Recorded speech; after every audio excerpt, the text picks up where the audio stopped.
अस्सलाम वालेकुम। Welcome to 14 NS essentials on Urdu IT academy.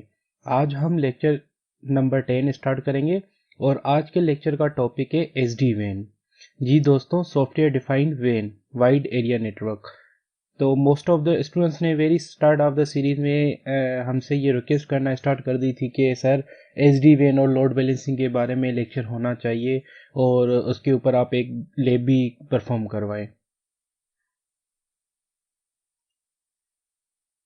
तो दोस्तों, उर्दू IT अकेडमी के सारे ही ट्रेनर्स की ये प्रायोरिटी होती है कि वो लेक्चर ज़रूर ऐड हों या वो लेक्चर या वो टॉपिक्स उस सीरीज़ में ज़रूर ऐड हों जिसको आप सीखना पसंद करते हैं।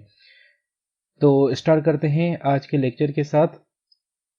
तो आज के लेक्चर की हमारे आउटलाइंस हैं: introduction to software defined WAN, SD WAN performance SLA, SD WAN के रूल्स क्या होते हैं और SD WAN को हम डायग्नोस या ट्रबल शूट कैसे कर सकते हैं।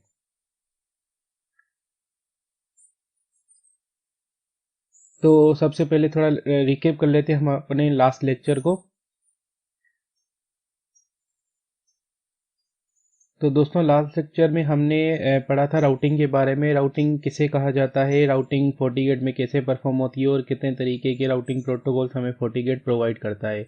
फिर हमने स्टैटिक और डायनामिक राउटिंग के बारे में समझा था कि स्टैटिक राउटिंग किसे कहा जाता है और डायनामिक राउटिंग के कितने टाइप्स अवेलेबल हैं FortiGate में, जिसमें हमने रिप, OSPF और BGP के जैसे प्रोटोकॉल्स को समझा था। और उसके बाद हमने पॉलिसी बेस्ड राउटिंग को भी समझा था कि पॉलिसी बेस्ड राउटिंग किसे कहा जाता है। हमने राउटिंग के बारे में कुछ एट्रीब्यूट्स के बारे में भी पढ़ा था और फिर लास्ट में हमने राउटिंग की ट्रबल शूटिंग करना भी सीखी थी कि CLI या GUI मोड के ऊपर हमें राउटिंग की टेबल्स कैसे शो होती हैं और उनको कैसे रीड आउट किया जाता है। तो दोस्तों, आज के लेक्चर को स्टार्ट करने से पहले मैं आप सबसे उम्मीद करता हूं कि आपको इन कुछ टॉपिक्स की नॉलेज होगी। पहले से आपको इनके कॉन्सेप्ट्स होना ज़रूरी हैं। जैसे कि हमारा वाइड एरिया नेटवर्क हो गया।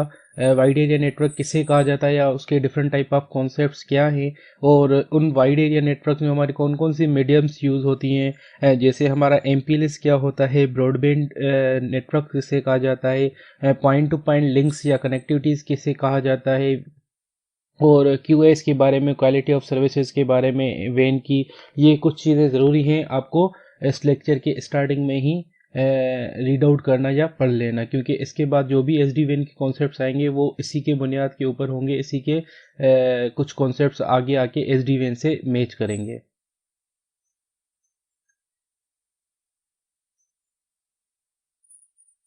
आज के लेक्चर को मैंने लिमिटेड रखा है कॉन्सेप्ट्स को, आइडियाज़ को, कि थ्योरी बेस्ड रखूं, क्योंकि मैं थ्योरी आपको इसलिए अलग लेक्चर में क्लियर करवा रहा हूं कि क्योंकि उर्दू IT अकेडमी के जो व्यूअर्स हैं वो काफ़ी हद तक, कुछ लोग ऐसे भी होते हैं कि बिल्कुल फ्रेश होते हैं और किसी सीरीज़ को फॉलो करते हैं, जो नेटवर्किंग की वर्ल्ड में या नेटवर्किंग की कॉन्सेप्ट्स में न्यू होते हैं बिल्कुल, तो वो भी उर्दू IT अकेडमी के हर सीरीज़ को फॉलो करते हैं। तो इसके लिए थ्योरी के कॉन्सेप्ट्स होना उनके लिए लाजमी है। अदरवाइज़ उनको डायरेक्ट अगर ले परफॉर्म करवाई जाए तो वो नहीं समझ पाएंगे इस चीज़ को। तो इसलिए मैंने अलग से राउटिंग के ऊपर भी एक लेक्चर रखा था थ्योरी का, और उसके बाद अभी SD WAN के ऊपर भी मैंने एक थ्योरी बेस्ड कॉन्सेप्ट्स को और आइडियाज़ को क्लियर करने के लिए एक लेक्चर रखा है।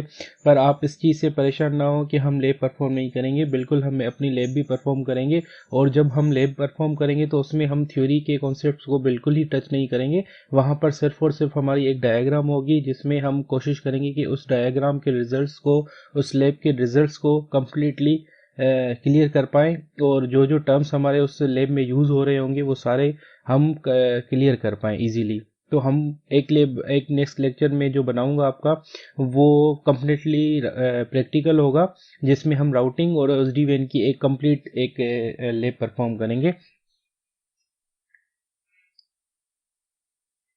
तो दोस्तों, SD WAN के कॉन्सेप्ट समझने के लिए ये मैंने एक डायग्राम आप सबके लिए यहाँ पे मेंशन की है कि जैसे हम इसी डायग्राम को लेकर हम अपने सारे कॉन्सेप्ट्स क्लियर करते जाएं SD WAN के, क्योंकि आगे जो मैं SD WAN आपको समझाने की करूँगा वो बिल्कुल कम्प्लीटली FortiGate से रिलेटेड होगा। जो जो FortiGate SD WAN में टर्म्स या टेक्नोलॉजीज यूज़ करता है हम उनको पढ़ेंगे। पर उससे पहले इस डायग्राम के थ्रू मैं आपको कुछ कॉन्सेप्ट्स क्लियर करवाना चाहता हूँ SD WAN के। तो दोस्तों SD-WAN को समझने से पहले कुछ हम देख लेते हैं कि पहले SD-WAN से पहले हमारे पास क्या होता था। तो उसके लिए आप लेट्स सपोज कंसीडर करें कि हमारे पास कुछ रिमोट ब्रांचेस हैं, ठीक है, और हर रिमोट ब्रांचेस कहाँ पर कनेक्टेड होती है किसी भी इन्वायरमेंट में अपने डेटा सेंटर के साथ। डेटा सेंटर मतलब कि आपके एक सेंट्रलाइज लोकेशन जहाँ के ऊपर आपके ऑर्गेनाइजेशन के सर्वर्स अवेलेबल होते हैं, ठीक है। अब हम लेट्स सपोज कंसीडर करते हैं कि अर्लियर 2000 में जो हमारे पास सर्विसेज चलती थी नॉर्मल आईटी की दुनिया में, वो क्या यूज़ होती थी। मोस्टली यूज़र्स क्या करते थे, ये हमारा एक यूज़र है किसी भी ब्रांच में, वो क्या करता था, ज़्यादातर वो कोई ईमेल यूज़ करता था या ईआरपी सर्वर्स होते हैं किसी ऑर्गेनाइजेशन के, या कुछ कस्टम एप्लीकेशंस यूज़ करता था पहले की दुनिया में जो आईटी की वर्ल्ड में होता था, और वो सारी चीज़ें हमारी डेटा सेंटर पे अवेलेबल होती थी। तो उसके लिए हमारे पास कोई डेडिकेटेड स्टैंडर्ड वेन लिंक होता था डेटा सेंटर और रिमोट ब्रांचेस को कनेक्ट करने के लिए, जिसमें हमारे पास कभी P2P आया, फिर हमारे MPLS आना शुरू हो गया, फिर ब्रॉडबैंड के थ्रू हमारे VPNs बनना शुरू हुए, या 3G 4G टेक्नोलॉजी के ड्यूरेशन में ये सारी चीज़ें हमारी चलना शुरू हुई। पर जैसे जैसे हमारी चीज़ें बढ़ती गई, हमारी रिक्वायरमेंट इन लिंक्स के ऊपर डिपेंडेंसी बढ़ती गई, और हम चाह रहे थे कि हमारे लिंक्स रिलायबल भी हों, क्वालिटी भी उनकी अच्छी हो, और कॉस्ट इफेक्टिव भी हों, और उसके अलावा उनमें सिक्योरिटी भी हो। पर जो कि ये सारी चीज़ें एक ही चीज़ में होना लाजमी नहीं थी, और ज़रूरी नहीं था कि ये चीज़ें हमें मिलें। फिर जैसे जैसे आईटी की वर्ल्ड बढ़ता गया, अगर हम आज की दुनिया में देखें तो हमारी नॉर्मल ब्रांच सिर्फ जो है ईमेल्स के ऊपर डिपेंड नहीं करती, पर ईमेल के अलावा हमारी कुछ क्लाउड बेस्ड एप्स भी आ गई हैं, सोशल साइट्स, इंटरनेट का रुझान ज़्यादा बढ़ गया है। तो हर ब्रांच या हर ऑर्गेनाइजेशन में ये चीज़ें भी ज़रूरी हैं किसी भी ऑर्गेनाइजेशन के लिए। और इसके अलावा पहले की दुनिया में डेटा सेंटर में अगर हम देखें, पहले के डेटा सेंटर और आज के डेटा सेंटर में क्या फ़र्क है। आजकल बहुत सारी कंपनीज जो है क्लाउड बेस्ड सर्विसेज लेना पसंद करती हैं, ठीक है, और डेटा सेंटर्स में हमारे VMs भी आना शुरू हो गए, वर्चुअल मशीन्स आना शुरू हो गई, और कुछ डेटा सेंटर्स जो है हमारे क्लाउड बेस्ड सर्विसेज लेना शुरू कर दी, AWS या Azure क्लाउड बेस्ड सर्विसेज लेना भी शुरू हो गई, और हमारी सोशल साइटिंग नेटवर्किंग बहुत ज़्यादा बढ़ गई है आज के दौर में, ठीक है। और काफ़ी ऑर्गेनाइजेशन कोशिश करके क्या करती हैं कि हम अपनी ईमेल सर्विसेज भी जो है क्लाउड के ऊपर अवेलेबल हैं, जैसे ऑफिस 365 वगैरह, तो वहाँ पे भी यूज़ करती हैं। आजकल तो कोई ERP की जो किसी कस्टम एप्लीकेशन है वो भी क्लाउड बेस्ड कोई ऑर्गेनाइजेशन यूज़ करना पसंद करती है। तो कहने का मतलब ये है कि आज की दुनिया और पहले की आईटी की दुनिया में बहुत ज़्यादा डिफरेंस आ गया है। तो ऐसी कोई हमें रोबस्ट टेक्नोलॉजी चाहिए थी जो कि हमारी इन रिक्वायरमेंट्स को फुलफिल करे और इन नीड्स को फुलफिल करे।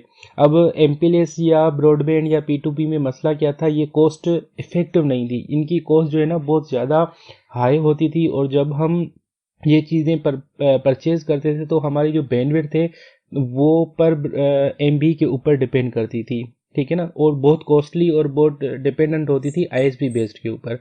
फिर आगे चल के हमारा कोई कॉन्सेप्ट आया किसका, SD-WAN का, सॉफ्टवेयर डिफाइंड वेन का, ठीक है, जिसमें हमारी सेंट्रल एक मैनेजमेंट हमें मिलना शुरू हो गई, और हमारी कॉस्ट इफेक्टिव भी होना शुरू हो गया, और उसमें सबसे ज़्यादा मेन कॉन्सेप्ट क्या आया, हाई अवेलेबिलिटी का।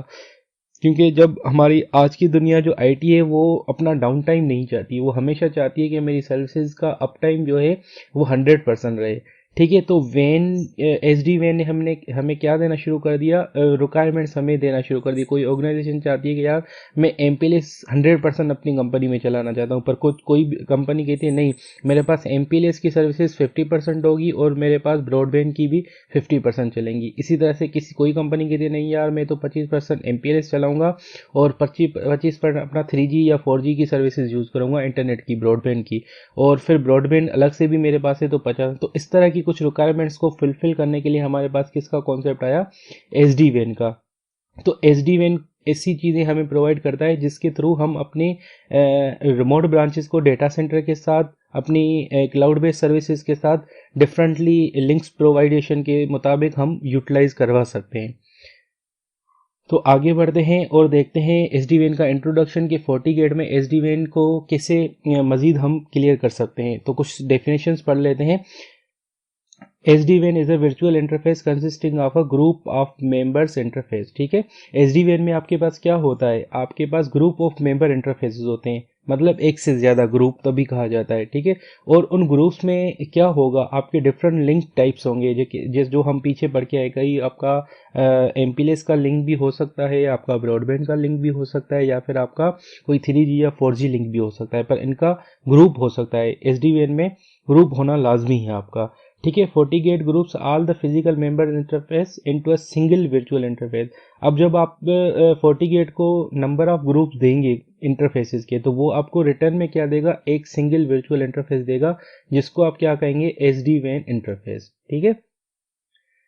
अच्छा, SD-WAN से आपको फ़ायदा क्या हुआ? SD-WAN के लिए आपको एक एडमिनिस्ट्रेटर को ये आसानी मिल जाती है कि वो कॉन्फ़िगरेशन उसके लिए आसान हो जाती है। वो सिंगल सेट ऑफ राउट्स और फायरवॉल पॉलिसीज़ क्रिएट करके अपनी इंटरनेट की ट्रैफ़िक, आप अपनी लोकल ट्रैफ़िक को मेंटेन या मैनेज कर सकता है, ठीक है। There can be only one SD-WAN interface पर वीडोम। अब FortiGate से हम, क्योंकि ये FortiGate में हम SD-WAN पढ़ रहे हैं, तो यहाँ पर वीडोम का कॉन्सेप्ट आपको पता होगा, वर्चुअल डोमेन्स का, जो हम FortiGate में क्रिएट कर सकते हैं। वहाँ पर हर वीडोम के ऊपर आपको SD-WAN का सिंगल इंटरफेस मिलेगा, ठीक है, मल्टीपल इंटरफेस नहीं मिलेंगे। पर ये यहाँ पे इसका बेस्ट एडवांटेज यह है कि पर वीडोम बेस है, ठीक है। One of the major main motivator of the deploying SD-WAN is effective WAN use, ठीक है। अब SD-WAN का फायदा क्या है, इसको मोटिवेशन कहाँ से मिलती है कि हम SD-WAN की तरफ आने के लिए मजबूर हो जाते हैं, वो ये है कि वो इफेक्टिव WAN यूज हो जाता है। जब आपके पास मल्टीपल WAN लिंक्स होते हैं तो आपकी यूटिलाइजेशन उसको 100% मिलती है। पहले क्या होता था कि आपके पास each and every single WAN होता था और वो कम्प्लीटली यूटिलाइज नहीं हो पाता था, ठीक है।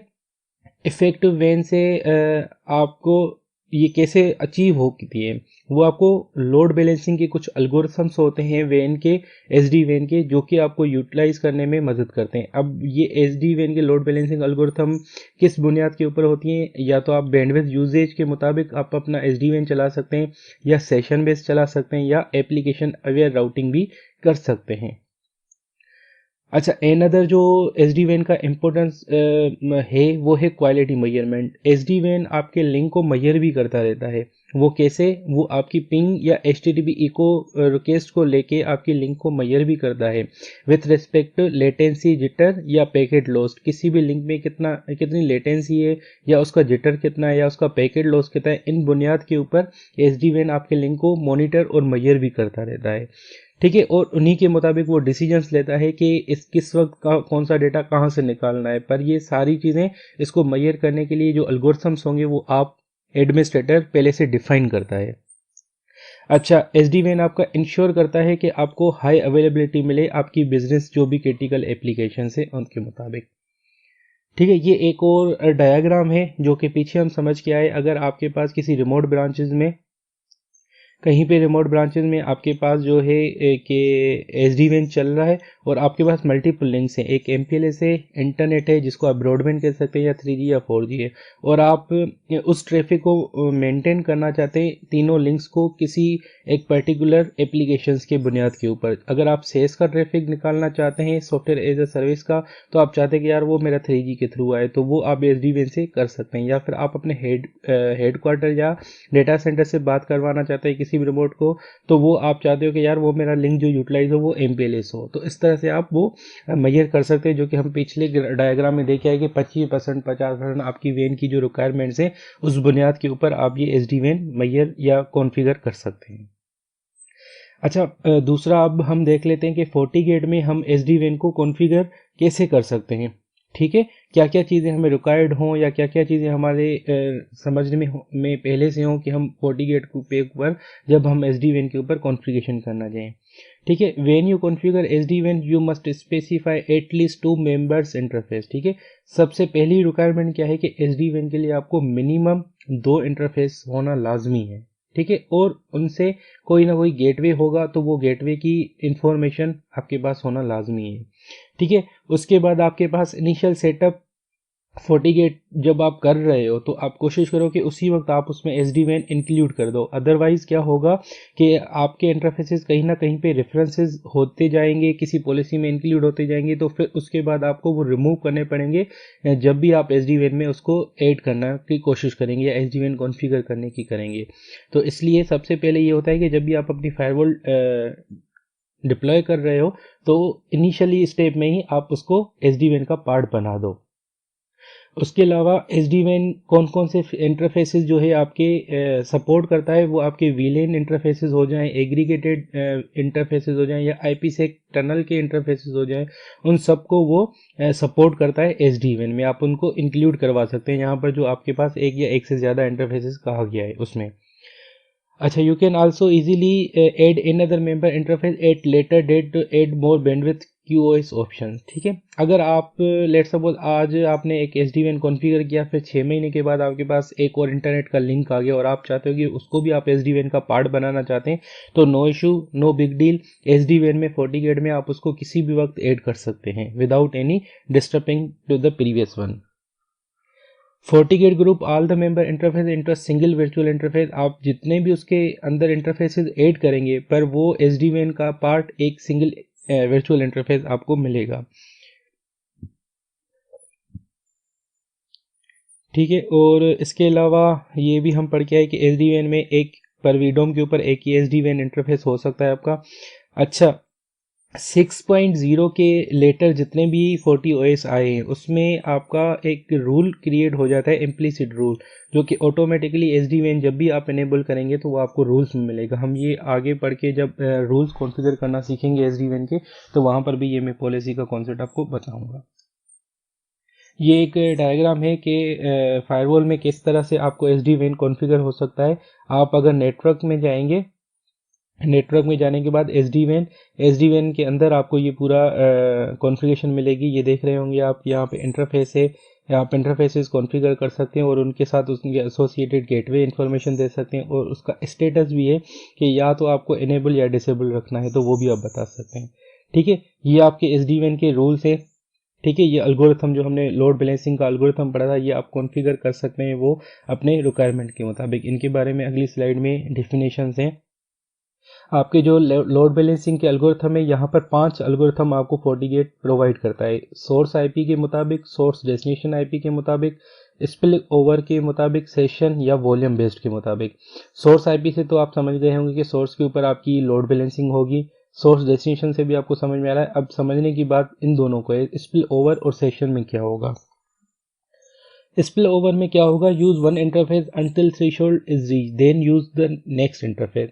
आप बेसिकली किसी एक इंटरफेस का एक थ्रेशोल्ड डिफाइन कर लेंगे। ठीक है, कि अगर मेरा ये वन वाला इंटरफेस की थ्रेशोल्ड 50% तक रीच नहीं करता, तब तक उसको दूसरे को यूटिलाइज नहीं करो। ठीक है, तो एक इंटरफेस का आप एक थ्रेशोल्ड बता देते हैं। ठीक है, सेशंस में भी क्या होगा, आप एक इंटरफेस का एक सेशन लेवल बता देंगे कि 1000 सेशंस जब मेरे इनिशियल के स्टार्ट हो रहे हों, तो या तो वो एक इंटरफेस से निकले, जब तक 1000 से ऊपर ना जाए तो वो सेकंड यूटिलाइज ना हो। इस तरह से आप एल्गोरिथम डिफाइन कर सकते हैं अपने। वॉल्यूम में भी यही होगा कि वॉल्यूम आपका GB के डिपेंडेंट होगा यार, MBs के ऊपर डिपेंड होगा यार। 100 MB का डेटा मेरा इस वॉल्यूम से निकले और 200 MB से ऊपर हो जाए तो नेक्स्ट इंटरफेस से निकले। तो इस तरह से आप ये तीनों एल्गोरिथम वहाँ पे डिफाइन कर सकते हैं। अच्छा, SD-WAN में हमने देखा कि जब SD-WAN आप उसमें फिजिकल इंटरफेसेस ऐड करते हैं तो आपको क्या मिलता है, एक वर्चुअल इंटरफेस मिल जाता है। अब इसी वर्चुअल इंटरफेसेस के ऊपर या तो आप राउटिंग और आप अपनी फायरवॉल पॉलिसीज क्रिएट करना शुरू करते हैं। ठीक है, अब यहाँ पे एक चीज़ ये बहुत लाजमी है समझना कि जब भी आप SD-WAN कॉन्फ़िगर करेंगे तो आप उसका एक स्टैटिक राउट, डिफ़ॉल्ट राउट भी ऐड करेंगे SD-WAN के लिए। ठीक है, वो कैसे होगा, वो कुछ इस तरह से होगा। नेटवर्क में जाके, स्टैटिक राउट में जाके एक डिफ़ॉल्ट राउट आपको ऐड करना पड़ेगा और उसका जो इंटरफेस है वो आपको SD-WAN से ले करना पड़ेगा, जो आप पीछे करके आएंगे। और उसके बाद आपको कोई भी यहाँ पे नीचे गेटवे नहीं देना पड़ेगा, क्योंकि इसके गेटवे कौन से यूज़ होंगे, वही यूज़ होंगे जो कि आप SD-WAN के पार्ट में पीछे डिफाइन करके आए होंगे। ठीक है, ये इसके लिए एक लाइन भी लिखी हुई है यहाँ पर मैंने, the default route configuration using the SD-WAN interface does not requires a gateway address because FortiGate will forward packet to the appropriate gateway based on the member interface gateway information, जो कि आप पहले से उसको प्रोवाइड करके आए होंगे। ठीक है, इसमें आप अपनी कॉन्फ़िगरेशन में मल्टीपल पॉलिसीज भी क्रिएट कर सकते हैं SD-WAN के, उसकी डेस्टिनेशन बता के या उसका सोर्स बता के, जो भी आपकी पॉलिसी की रिक्वायरमेंट्स हों। ठीक है, अच्छा, राउटिंग टेबल में आपको SD-WAN कैसे शो होगा, वही command get router info routing table के थ्रू आप SD-WAN का ट्रैफिक भी देख सकते हैं कि किस तरह से आपको शो हो रहा है। यहाँ पे देखेंगे कि आपने जो डिफ़ॉल्ट राउट किया होगा उसमें आपको दो डिस्टेंस नज़र आएंगे, दो पार्ट्स नज़र आएंगे, जो भी उसके पार्ट्स होंगे, ठीक है, वो दोनों आपके at a time same time के ऊपर क्या होंगे, एक्टिव राउट्स होंगे। ठीक है, जब भी आपका कोई एक इंटरफेस डाउन होगा तो वो ऑटोमेटिकली आपकी राउटिंग टेबल से निकल जाएगा और आपकी विदाउट एनी कोई भी इफेक्ट की वजह से आपका SD-WAN चलता रहेगा, जैसे आप उसको पीछे रूल्स या जो अभी आपका एल्गोरिथम आप डिफाइन करके आए होंगे। ठीक है, अब आते हैं कुछ परफॉर्मेंस SLA या हेल्थ मॉनिटर कैसे कर सकते हैं आप अपने SD-WAN के लिंक्स की। ठीक है दोस्तों, तो यहाँ पर मैं सिर्फ एक चीज़ यहाँ पे ये मैंने मेंशन भी कर दी है कि स्टेटस चेक या परफॉर्मेंस SLA दोनों एक ही चीज़ है। अब स्टेटस चेक जो है आपका फोर्टीनेट के 6.0 के पहले जितने भी OS के वर्जन्स थे वहाँ पर अगर आप SD-WAN का कॉन्सेप्ट देखोगे तो वो आपको स्टेटस चेक के नाम से नज़र आएंगे, पर उसके लेटर वाले जितने भी हैं 6.0 के बाद के, उनमें आपको नाम जो मिलेगा वो परफॉर्मेंस SLA के मिलेगा। ठीक है, परफॉर्मेंस SLA क्या होगा, बेसिकली आपकी जो लिंक परफॉर्मेंस है नेटवर्क या SD-WAN की, उसकी हेल्थ चेकिंग के लिए। ठीक है, उसमें क्या होता है, आप कोई भी एक गेटवे या कोई भी एक अपना सर्वर आप उसको मॉनिटर करते रहते हो, कहाँ से, अपने वेन लिंक्स के थ्रू, जो भी आपके SD-WAN के पार्ट्स होंगे। लेट्स सपोज जैसे आपने यहाँ पे वेन 1 और वेन 2 को मॉनिटर कर रहे हो इन दो सर्वर के थ्रू। ठीक है, अब यहाँ पे आप कौन कौन से प्रोटोकॉल यूज करके इनको मॉनिटर कर सकते हो, पिंग और HTTP। ये सिर्फ और सिर्फ आपको GUI में शो हो रहा है, पर अगर आप CLI के थ्रू जाएं तो आपको TCP या UDP की पोर्ट्स के बुनियाद के ऊपर भी आप इनको मैयर कर सकते हैं।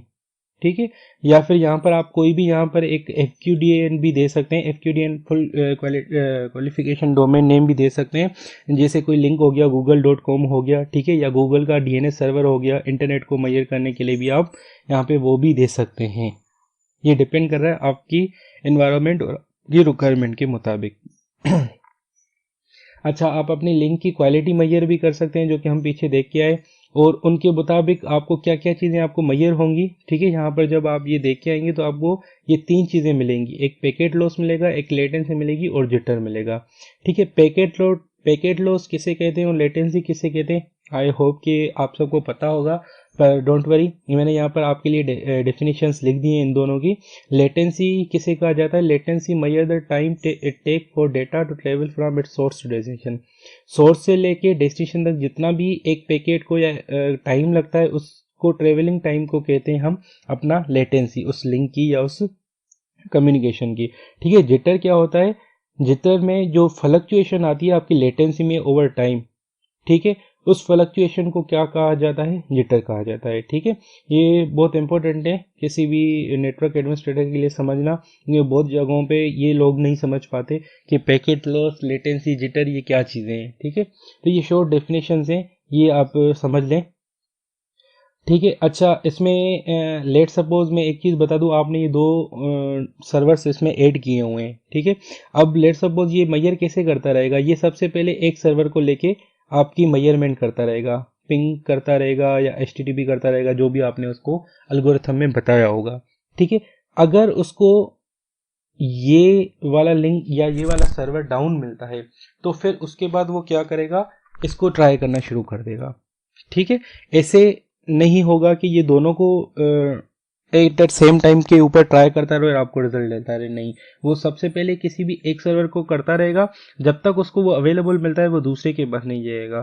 ठीक है, फिर जब वो दूसरे के पास जाएगा वो उसको रिटर्न पहले के ऊपर तब तक वापस नहीं आएगा जब तक उसको ये सेकंड वाला डाउन नहीं मिलता।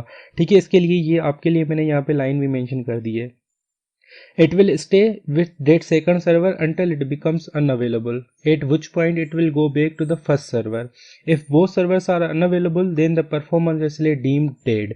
अगर ये दोनों उसको सर्वर्स डाउन मिलते हैं तो आपका ये SLA क्या कहलाएगा, डीम्ड हो जाएगा और बिल्कुल वो डेड हो जाएगा, मतलब उसके लिए कोई भी सर्वर रीचेबल नहीं होगा और आपकी कोई भी लिंक की मेजरमेंट नहीं होगी। अगर उसके पीछे आपने कोई एक पॉलिसी लगाई होगी तो वो भी आपकी नाउन शो करेगी आपको। अच्छा, ये परफॉर्मेंस SLA का GUI बेस है। ठीक है, GUI बेस भी आप देख सकते हैं, इसमें ये भी अवेलेबल है। ठीक है, ये कमांड है उसकी, उसको कॉन्फ़िगर करने की, config system virtual when link. ठीक है, और इसमें आप ये तीनों प्रोटोकॉल जो या एचटीटीपी या पिंग सारे 5 ही आ रहे हैं। ठीक है, ये कमांड्स हम देखेंगे जब हम प्रैक्टिकल करेंगे तो मज़ीद। अब आ जाते हैं कि एस डी वैन के रूल्स क्या होते हैं। बेसिकली एस डी वैन रूल्स जो हैं, आप इनको कह सकते हैं कि ये एस डी वैन की कुछ पॉलिसीज भी हैं। ठीक है, router traffic through the member interface with the best link quality. Basically आप जब पीछे जो मेजरमेंट्स करके आए लिंक की, वेन 1 की और वेन 2 की, इनके मुताबिक आप रूल्स बनाना शुरू करते हैं कि यार मैं चाहता हूं कि अगर मेरा वेन 1 लिंक अच्छा चल रहा है, उसकी लेटेंसी अच्छी है, तो मेरा कुछ स्पेसिफिक डेटा जो है वेन 1 से निकलना चाहिए। अब वो स्पेसिफिक डेटा क्या होगा? वो स्पेसिफिक डेटा आपके ये चीज़ें हो सकती हैं जो कि आपके रूल्स को मैच करेंगी। लेट सपोज आप उसमें कुछ सोर्स आईपीज बता सकते हैं, या कुछ डेस्टिनेशंस बता सकते हैं, या कुछ पोर्ट नंबर्स बता सकते हैं, या फिर आप चाहते हो कि यार मेरा कोई एक स्पेशल इंटरनेट का लिंक है जो कि मेरे उस लिंक से निकलना चाहिए जिसकी लेटेंसी या जिटर बेहतर है। ठीक है, तो इस तरह से आप कुछ भी चीज़ें डिफाइन कर सकते हैं रूल्स में। या फिर आप बता सकते हो कि यार ये मेरे पर्टिकुलर यूजर्स हैं, लेट सपोज मेरा एक विशाल है। ठीक है, ये यूज़र है मेरे विशाल, काशिफ, ये 5 यूज़र जो यार ये हमेशा कोशिश करके उस लिंक से निकलें जिसकी बैंडविड्थ अच्छी हो, जिसकी लेटेंसी अच्छी चल रही हो। ठीक है, तो इस तरह से आप कुछ भी करके आप अपनी पॉलिसीज डिफाइन कर सकते हैं, रूल्स डिफाइन कर सकते हैं अपने एसडीवेन के ऊपर। ठीक है, एसडीवेन को कॉन्फ़िगर करने के लिए इस तरह की कोई डायग्राम होगी आपके पास, नेटवर्क एसडीवेन रूल्स के नाम से। ठीक है, नेटवर्क में जाने के बाद एस डी वेन रूल्स होंगे। वहाँ पे आप स्काइप के लिए एक, जैसे यहाँ पर मैंने एग्जांपल में दिखाया कि आप स्काइप की एक पॉलिसी बना सकते हैं। ठीक है, स्काइप अब क्या है आपका? स्काइप आपका ये चीज़ है, इंटरनेट सर्विस डेटाबेस का पार्ट है। ठीक है, इसके लिए आप एक बना रहे हैं कि इसकी आपको हमेशा ये कहाँ से निकलना चाहिए, पोर्ट 1 से निकलना चाहिए, या आप उसको फोर्सफुली बता रहे हो। ठीक है, और यहाँ पर आपका वो कॉन्फ़िगर भी हो गया एस डी वेन रूल में आके। ठीक है, इस तरह से आपने दूसरी पॉलिसी बनाई नेटफ्लिक्स के लिए। आप चाहते हो कि यार नेटफ्लिक्स कौन कौन से यूज़र मेरे यूज़ करते हैं, एक गेस्ट का ग्रुप है। ठीक है, जब भी ये यूज़ करें तो आप इसको कहाँ से निकालना चाहते हो, पोर्ट 2 से। बाकी आप जो है जो पूरा ट्रैफिक है, आप जो है वो अपना कौन सी पॉलिसी या कौन सी क्राइटेरिया के ऊपर डिपेंड कर रहा है, आपका सोर्स डेस्टिनेशन आईपी बेस्ड के ऊपर। ठीक है, तो इस तरह से आप जो है अपने रूल्स भी बना सकते हैं।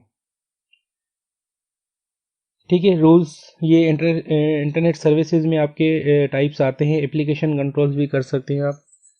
ठीक है, एस डी वैन रूल्स जो हैं आपके सिर्फ ये यहाँ पे ये दिखाया गया है कि आपके वो रूल्स आपकी पॉलिसीज़ के मुताबिक चलते हैं। जैसे आपने देखा होगा कि फायरवॉल की पॉलिसीज़ कैसे वर्कआउट करती है, फ्रॉम टॉप टू बॉटम। इसी तरह से आपकी जो ये एस डी वैन का रूल है वो भी आपका टॉप टू बॉटम ही वर्कआउट करता है। ठीक है, पहले आपकी ये रूल चेक होता है, फिर ये रूल चेक होता है। ठीक है, इस तरह से टॉप टू बॉटम आता है, और नीचे आपकी एक पॉलिसी होती है हमेशा इम्प्लिसिट डिनाई की। ठीक है, ये बाय डिफॉल्ट होती है, आप इसको बंद या ख़त्म भी कर सकते हैं।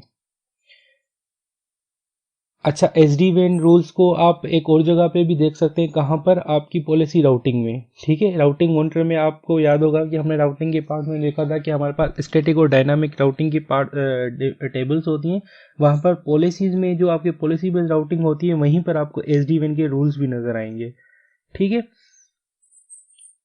अच्छा, वेन को यूजेज मॉनिटर को कैसे देख सकते हैं? उसको आपने बैंडविड्थ के मुताबिक रखा है, या वॉल्यूम के बेस के ऊपर, या सेशन के बेस, आप उसको मेजर या मॉनिटर कर सकते हैं। ठीक है, ये कुछ लॉग्स टाइप है। अगर आपको लॉग चाहिए एस डी वेन के मॉनिटरिंग के लिए तो वो भी आपको मिल जाएंगे। ये आपके सिस्टम इवेंट्स कहलाते हैं। ठीक है, एस डी वेन के। ठीक है, यहाँ पर ये देख रहे होंगे कि अगर वो कोई चीज़ आपकी अप हो रही है तो वो भी आपका इवेंट जनरेट कर देता है, अगर कोई डाउन होता है तो वो भी इवेंट टाइप जनरेट कर देता है, सिस्टम इवेंट जिसको हम कहते हैं। या फिर वो अनरीचेबल होना शुरू हो जाता है तो उसका भी इवेंट जनरेट हो जाता है।